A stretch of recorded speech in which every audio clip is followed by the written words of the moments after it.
Fred Richani of TSC. I'm sitting alongside one of the most respected people in pro football journalism. He's also one of the voices of All Elite Wrestling. We are talking to Alex Marvez right here on the set of his show on Sirius XM. Alex, how's your combine experience treating you?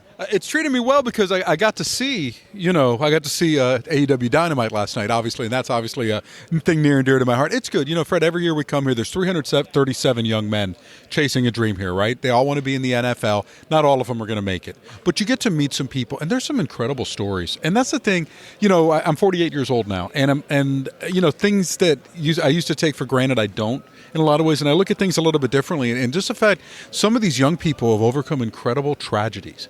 To get to where they are, just to even be alive maybe, or to even have gone to college, and to be able to now have a chance to take care of not only themselves but their families for generations to come. It's been really actually a very inspirational NFL scouting combine here. It's like my 25th.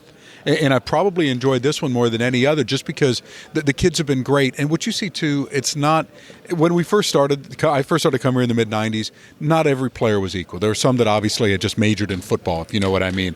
I think the academics and the media savvy of the young people here so improved through the years. And you end up meeting guys, and then you end up following throughout their careers. And that really begins in earnest here at the NFL Scouting Combine. The social media age, and we now have TikTok, Instagram, YouTube. Everything's video. So these guys are used to being on camera from the time they were kids.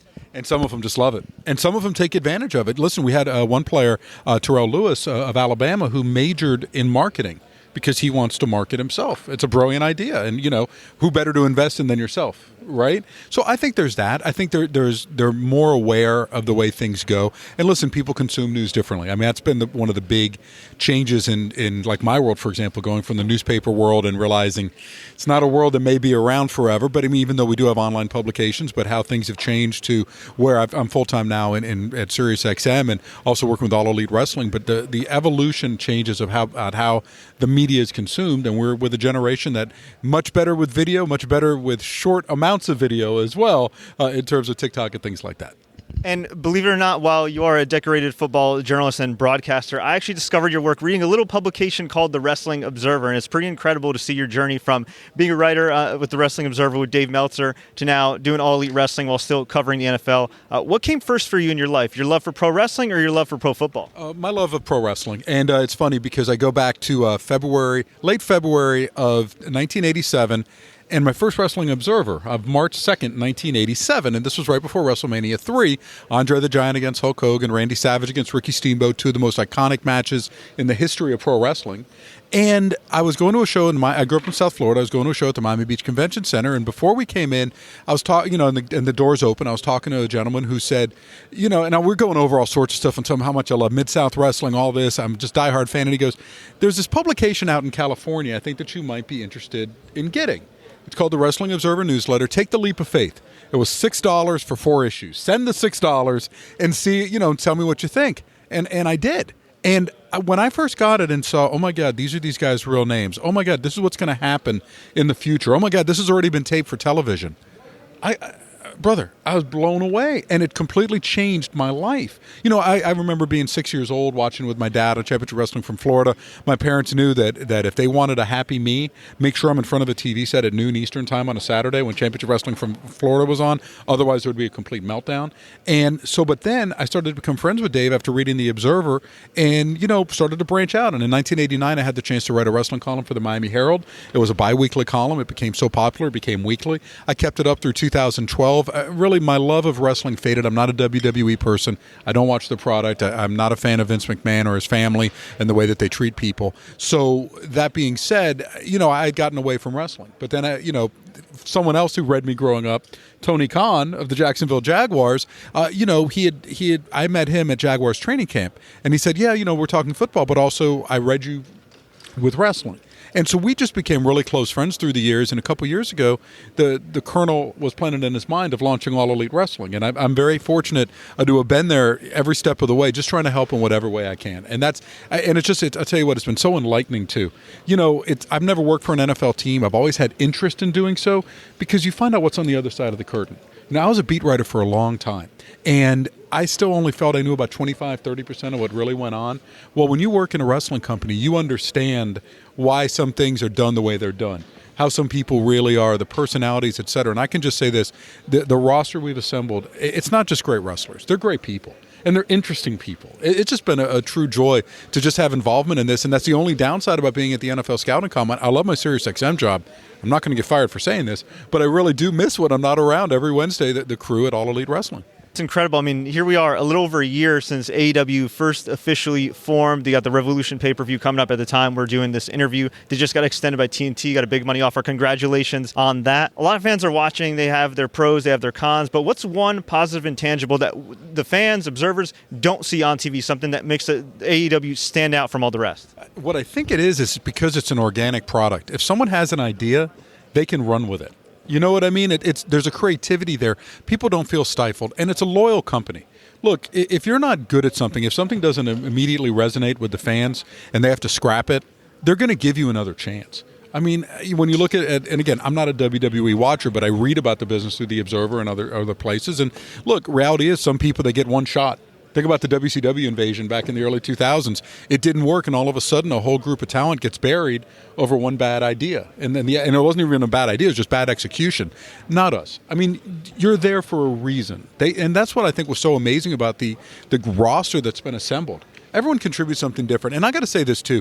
I'm a longtime critic, right? I'm a media person. But when I watch AEW, because I like so many people there, I watch it through a fan's eyes, and I like everything. And it's a really healthy perspective, like not to hate watch. I know people, and I used to do it. You watch and you hate, right? I mean, you're going to sit there and you're going to go on social media and you're going to tweet everything negative, right? I mean, about a product, rather than truly just enjoy it.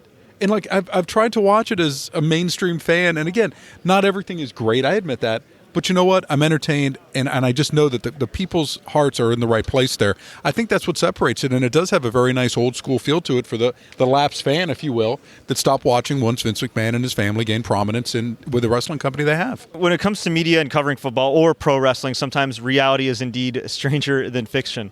What's the wackiest, craziest story from football that you covered that you think would have been concocted by Vince McMahon or Tony Khan?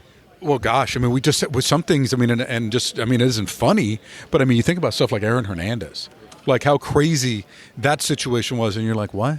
You know, and some of the things that have gone on, I mean, deflated footballs, signal stealing, things like this, these ancillary things that you just think, is this really how it is? I mean, look, I covered Ricky Williams for a year, and I think I aged 10 in that time because, I mean, is he going to play? Is he not going to play? Failed drug test, coming back into the NFL. I mean, that's a mini-series onto itself. Robert Edwards, you couldn't have scripted a comeback any better than this. Guy tears up his knee in 1998. One of the top rookie running backs in the NFL with the Patriots, gets hurt at the Pro Bowl playing beach volleyball. And he almost has to have his leg amputated. 3.5 years later, I'm covering him for the Miami Dolphins, and he's back. So things like that, I think, are just really interesting. And look, you get some really larger-than-life personalities too. I mean, both in football and in wrestling. But I think that's what makes it fun. And listen, the game again, it gets over-scrutinized, over-analyzed, and I understand there's only 16 games, soon to be 17.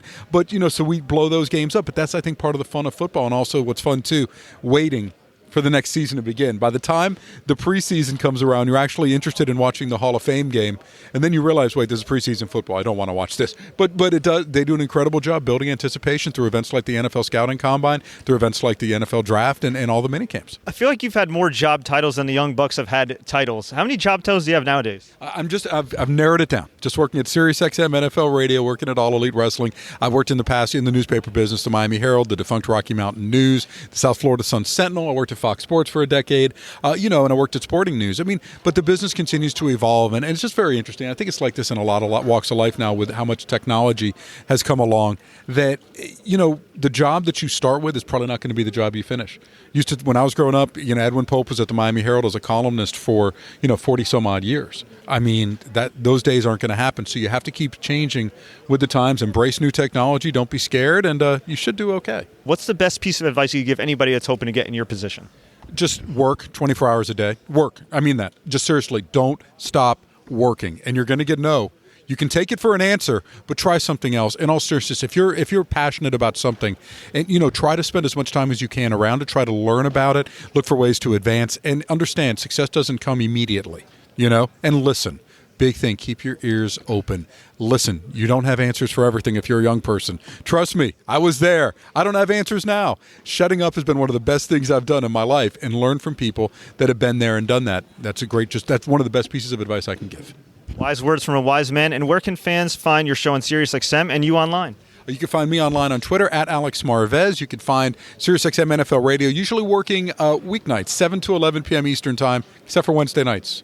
Got a little thing called AEW Dynamite on TNT, 8 to 10 Eastern Time, working back behind the scenes there. We got some backstage interviews as well and just having the time of my life.